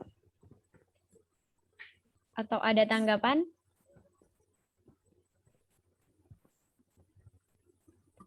Oke, sepertinya cukup ya. Ada pertanyaan lagi nih Kak dari Ridwan. Izin bertanya Kak, kan kalau esai itu kan dari pandangan kita pada suatu masalah. Nah, bagaimana kalau Bentar. Kan esai itu kan dari pandangan kita pada suatu masalah. Nah, bagaimana kalau sudut pandang kita, gagasan atau cara pikir kita pada masalah yang kita angkat itu tidak diterima di salah satu masyarakat, khususnya di kalangan saintis gitu. Mas Andika udah nangkep belum? Atau Ridwan Purnomo on mic? Oh, udah. Oke, silakan Mas. jadi gimana kan saya itu kan gagasan kita gitu kan, hasil pikiran kita. Terus gimana kalau misalkan nggak diterima sama masyarakat? Ya nggak gimana-gimana. Maksudnya gini, nggak ada yang dalam berpendapat itu kan nggak ada yang benar, nggak ada yang salah kan. Itu bagaimana implementasinya aja kayak gitu.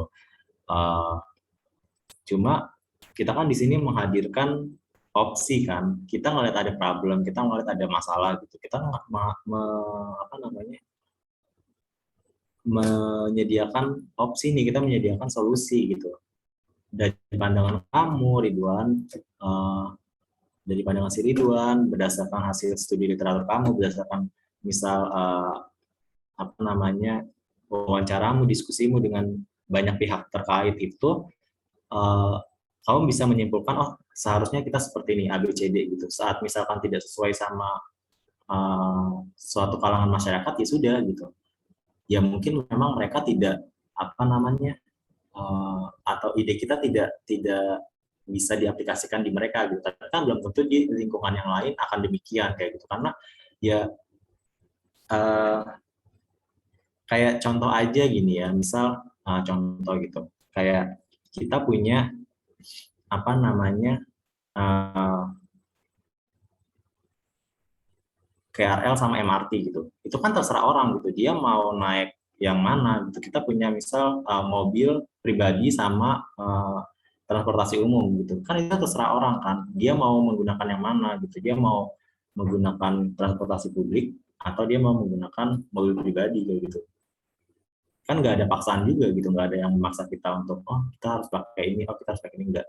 Karena kita di sini hanya menyajikan opsi nih, kita menyajikan solusi gitu dari masalah yang kita lihat, oh ada problem nih terkait A gitu. Terus kamu melakukan kajian nih, kenapa sih A ini bisa jadi problem? Oh ternyata faktornya ABC gitu. Terus habis itu kamu konsul, kamu diskusi misal sama dosen atau sama siapa gitu. Terus kamu ditunjang sama studi literasimu, sama data-data yang kamu kumpulkan, terus kamu bisa menyimpulkan, oh berarti solusinya kita harus A, B, C, D, E, gitu.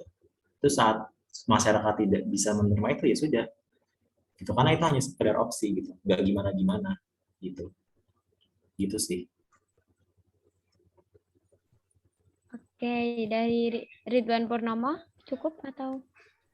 Oh, begitu Kak. Baik Kak. Soalnya kadang-kadang aku ya sudut pandangnya kadang beda dalam Nggak apa-apa. menyikapi. Perbedaan itu kan indah, tidak untuk ditakuti, tidak untuk dihindari. Karena justru dengan misal pendapatmu berbeda, kamu tuh memberikan sudut pandang yang lain gitu. Yang bahkan mungkin bisa jadi pandanganmu itu benar atau pandanganmu itu justru mungkin yang berbeda itu lebih baik dari yang banyak orang ikuti kayak gitu. Karena kamu kan bisa jadi alternatif solusi kan, alternatif sudut pandang yang lain tuh. Kita melihat si problem ini dalam sudut pandang yang lain, dalam sudut pandangmu yang kamu bilang berbeda itu gitu. Gak apa-apa. Baik Kak, terima kasih. Oke, terima kasih pertanyaan dan juga jawabannya. Untuk yang selanjutnya ada lagi yang ingin bertanya? Oh ya Kak, mungkin ini bisa dong Kak dijelasin kan tadi katanya kan esai itu juga dari opini-opini gitu ya. Nah, bedanya esai sama artikel tuh apa sih Kak gitu? Apakah mereka itu sama atau gimana? Sama aja sebenarnya. Kan tadi saya bilang artikel itu juga kayak paper, jurnal, bisa itu semua artikel gitu. Cuma kan penggunaannya beda, kebutuhannya beda kayak gitu. Makanya tadi kan saya juga ada banyak kan. Maksudnya dia ada kayak misal gini, kamu ngirim kamu daftar sekolah gitu, misal kamu udah lulus nanti S1 kamu mau lanjut sekolah lagi. Itu kan kamu juga membuat esai juga tentang dirimu sendiri. Itu kamu membuat esai tentang diri, kamu berpendapat tentang dirimu sendiri kayak gitu. Itu kan juga esai juga, kayak tergantung penggunaannya, tergantung kebutuhannya juga kayak gitu. Sebenarnya sama aja di artikel-artikel juga. Cuma kan kayak satunya misal jurnal dia kan ilmiah banget kayak gitu. Terus kalau paper dia kan biasanya dipakai di perkuliahan kan kayak anak-anaknya satu untuk tugas-tugasnya gitu. Terus kalau misalkan dia esai ya berarti dia lebih fleksibel, dia bisa ya itu penggunanya banyak lah. Tadi saya jelasin dia ada esai kritik kan berarti yang dia cut itu dia mengkritik sesuatu kayak gitu. Tapi maksudnya semua itu harus ada dasarnya gitu. Kamu menulis itu harus ada dasarnya kayak kenapa kamu bisa berpendapat itu masalah. Berarti kan harus ada dasarnya gitu. Terlatar belakang sebenarnya sama aja. Kayak gitu. Oke, monggo teman-teman yang masih ada yang mengganjal bisa disampaikan, bisa ditanyakan gitu. Oh ya Mas, aku mau tanya lagi nih. Kalau misalkan ini untuk lomba ya Mas, nah esai yang bagus untuk dilombakan itu yang gimana sih gitu? Apakah dia yang esai yang berupa inovasi sebuah produk atau inovasi gitu? Atau esai deskriptif itu juga berpeluang untuk menang kayak studi literatur tapi tidak memunculkan solusi atau produk yang baru gitu. Itu kira-kira peluang menangnya gimana sih Kak? Juga itu kayak tipsnya gimana biar esai kita tuh menang kayak gitu. Menurutku semuanya itu berpeluang menang gitu, nggak ada yang kayak nggak ada peluang, nggak, semua berpeluang menang gitu kan. Ori nggak idemu gitu kan pasti dia ada penilaian kayak kamu kan katanya di CFC ada lomba esai gitu kan, itu kan berarti keluarannya ini nggak sih produknya riset kan, produknya departemenmu dong harusnya ya kan. Iya. Kalau kayak yang modelan seminar nasional terus lomba esai atau lomba tadi Olim itu kan produk-produknya departemenmu kan itu lomba-lomba itu. Nah, berarti kan kamu udah tahu nih ada syarat-syaratnya kan. Oh, misal originalitas karya gitu. Ya kan? Kayak gitu. Nah, kalau misalkan dia nampilin misal kimia apa kayak monopoli gitu. Dia bikin monopoli tapi buat belajar kimia kayak gitu. Nah, ada nggak yang sebelum nulis kayak gitu? Kalau ada berarti kan itu bukan original karya dia dong. Berarti kan probabilitas kemenangannya jadi menurun karena kalau dari originalitas sudah berkurang. Terus tata bahasa juga gitu kan, kayak kan pasti kau punya penilaian atau punya ya persyaratan terkait tata bahasa gitu kan. Nah, terus dia sesuai nggak sama ini bahasanya, dia baku nggak? Oh ternyata enggak, dia bahasanya banyak makna-makna yang misalnya konotatif kayak gitu dipakai buat nulis, itu kan jadi ambigu, nanti maknanya jadi membingungkan, itu kan pasti menurunkan penilaian. Jadi hal kayak gitu. Jadi kalau ditanya yang berpeluang menang seperti apa, semuanya berpeluang menang asalkan sesuai dengan persyaratannya kayak gitu. Dan yang paling penting originalitasnya dulu sih, karyanya tuh dia, maksudnya yang dia tulis tuh ori enggak gitu. Saat misal kamu bilang Kak deskriptif, misal kita cuma gambarin gitu-gitu, itu berpeluang menang nggak? Kamu menyampaikannya bagaimana? Kamu menyampaikan itu as a review-mu atau as kamu mengklaim itu sebagai idemu? Karena kalau kamu mengklaim berarti kan kamu mengaku-ngaku kan, berarti kan tidak orisinal, padahal itu bukan punyamu kayak gitu gitu. Hal-hal kayak gitu yang diperhatikan. Oke, berarti yang paling penting itu terkait originalitas dari ide gitu ya Kak ya. Oke, teman-teman yang lain monggo. Apakah masih ada yang ditanyakan?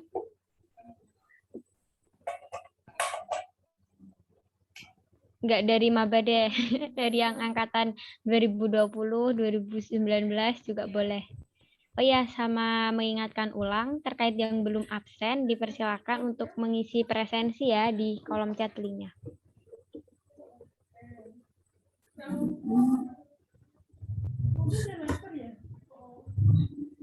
Oke, ada pertanyaan dari Muhammad Rifki, Kak. Izin bertanya, Mas, apakah Mas Andika masih sangat aktif menulis karya saat ini walaupun double degree?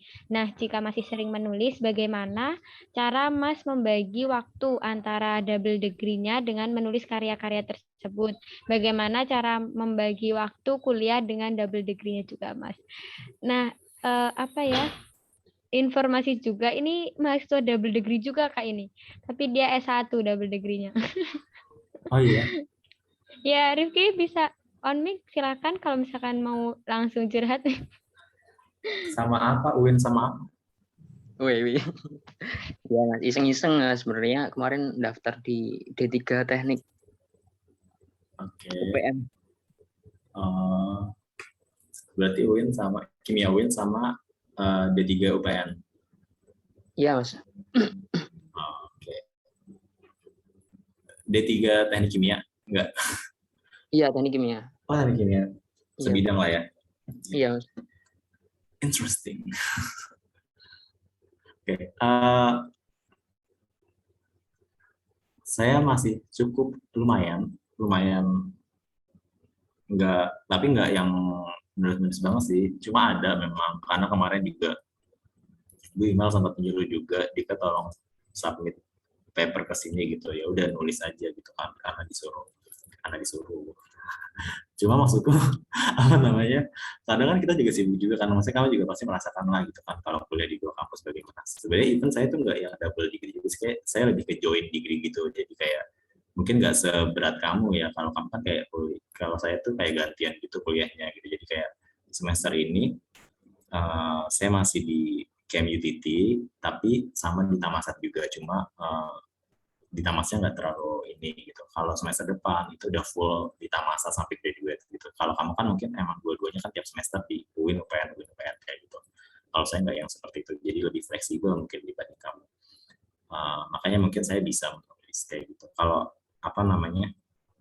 Kalau kamu saya tahu sih pasti sibuk banget sih itu kalau misalkan, karena kayak di in one semester kita harus aktif di 2 tempat kayak gitu, kayak oh my god, itu susah banget sih, karena sometimes saya juga even di Tamasat sekarang saya cuma kayak misal cuma meeting, cuma progress report and everything, tapi kadang ribet juga gitu kan, karena kayak nyari waktunya juga kayak gitu. Nah terus gimana sih kalau apa namanya pengen tetap menulis kayak gitu, misal pengen tetap produktif gitu ya,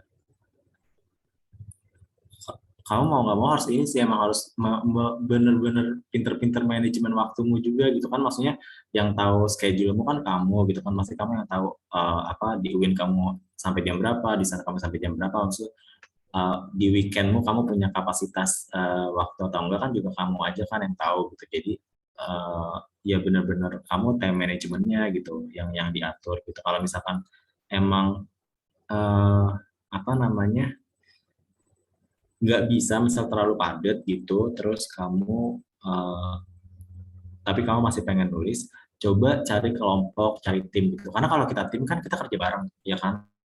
Jadi nggak semuanya tuh kamu yang mikir gitu. Sometimes kamu bisa kayak cuma misal bikin apa namanya literatur review-nya, atau kamu bisa bikin introduction-nya gitu. Jadi yang lanjut yang lain, tapi tetap masih keep in touch sama yang lain. Itu kan kadang mempermudah kamu juga nantinya. Kayak gitu sih. Aku sarankan kalau sesibuk kamu, kayaknya sih kamu bakal sih, kayak aku tahu sih kamu sibuk banget. Kayak lebih ke cari tim sih. Karena kalau misalkan kamu kayak ikut misal yang individu-individu kayak gitu, itu pasti bakal susah ngatur waktunya gitu. Mulai. Terima kasih, Mas. Ya, Baik, teman-teman. Apakah masih ada yang ingin ditanyakan lagi atau sudah cukup kira-kira? Mungkin sudah cukup, Mas, untuk sesi tanya-jawab. Selanjutnya, Mas Andika, silakan memberikan closing statement. Closing statement. Ya, closing statement saya nggak jauh sama yang tadi saya bilang sih. Apa namanya? Selagi masih menjadi mahasiswa itu perbanyak ikut kegiatan, perbanyak ikut kayak gini-gini, nulis-nulis, terus habis itu apa namanya diaplikasikan kayak gitu. Pokoknya teruslah berkembang gitu, itu gitu, perkuat motivasi kalian, teruslah berkembang gitu. Jangan sampai kalian jauh-jauh Jogja, pulang-pulang nggak bawa apa-apa. Itu dipegang. Jangan sampai kalian jauh-jauh kuliah, pulang-pulang nggak bawa apa-apa. Gitu. Harus ada yang dibawa gitu. Kalau pulang, entah misal kalian anaknya introvert, nggak bisa ngomong depan orang, ikut organisasi biar bisa mimpin rapat, biar bisa ngomong depan orang. Jadi pada saat pulang itu bisa ngobrol sama orang, bisa public speakingnya bisa lebih baik kayak gitu. Kalau misalkan kalian bukan tipe yang kayak gitu, ya nulis, ikut lomba-lomba kayak gitu-gitu. Pokoknya intinya bagaimana kalian mendevelop diri kalian supaya tiap hari itu ada progres, tiap semester itu ada progres. Pokoknya jangan sampai pulang nggak bawa apa-apa. Itu sih dari aku. Mungkin gitu aja.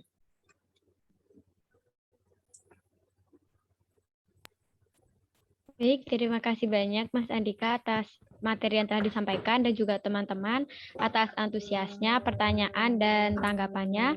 Mungkin sekian dari saya selaku moderator. Jika ada salah mohon dimaafkan. Saya kembalikan kepada MC. Wassalamualaikum warahmatullahi wabarakatuh.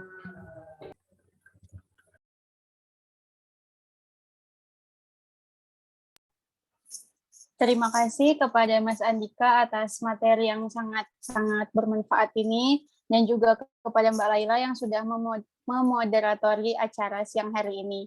Selanjutnya, memasuki acara yang selanjutnya, yaitu penyerahan sertifikat pemateri dan moderator kepada Mas Asahni selaku Ketua HMPS, dipersilakan.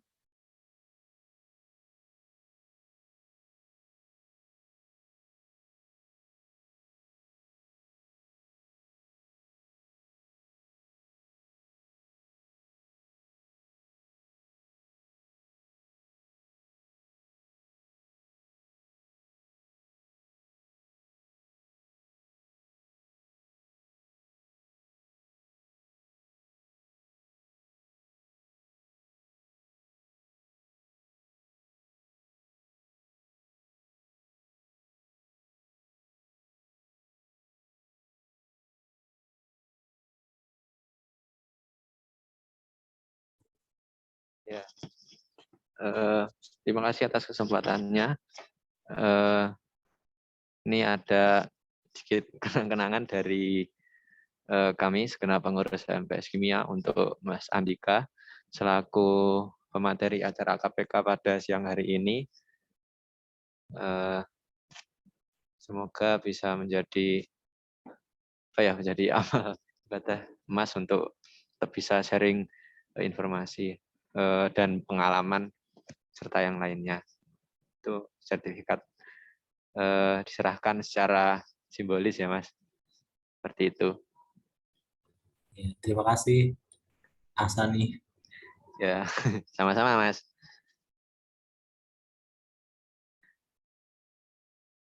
Oke.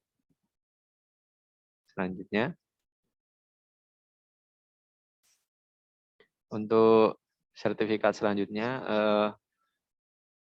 kami berikan kepada Saudari Siti Lailatul Rohmah selaku moderator pada acara KPK siang hari ini. Untuk sertifikat kami serahkan secara simbolis.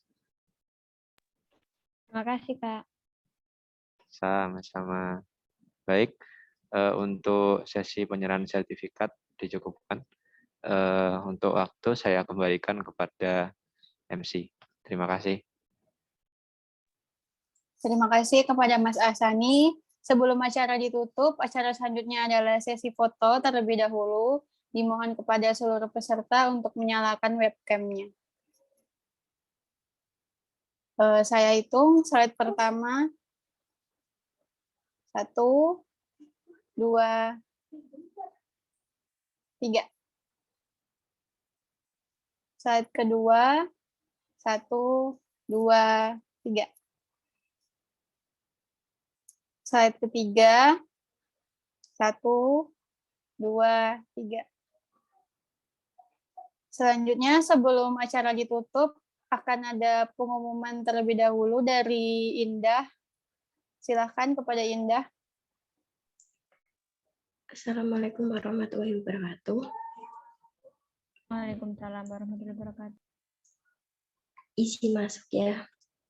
Saya menyampaikan sedikit pengumuman terkait output dari kegiatan kelas penelitian kimia pada siang hari ini, yaitu untuk membuat esai terkhusus untuk maba 2021. Syaratnya yaitu esainya dibuat secara individu, waktu pengerjaannya sampai tanggal 30 Oktober 2021, untuk tema bebas, minimal katanya itu 500 kata, dan 3 terbaik akan mendapatkan reward. Sekian dan terima kasih. Wassalamualaikum warahmatullahi wabarakatuh. Waalaikumsalam warahmatullahi wabarakatuh.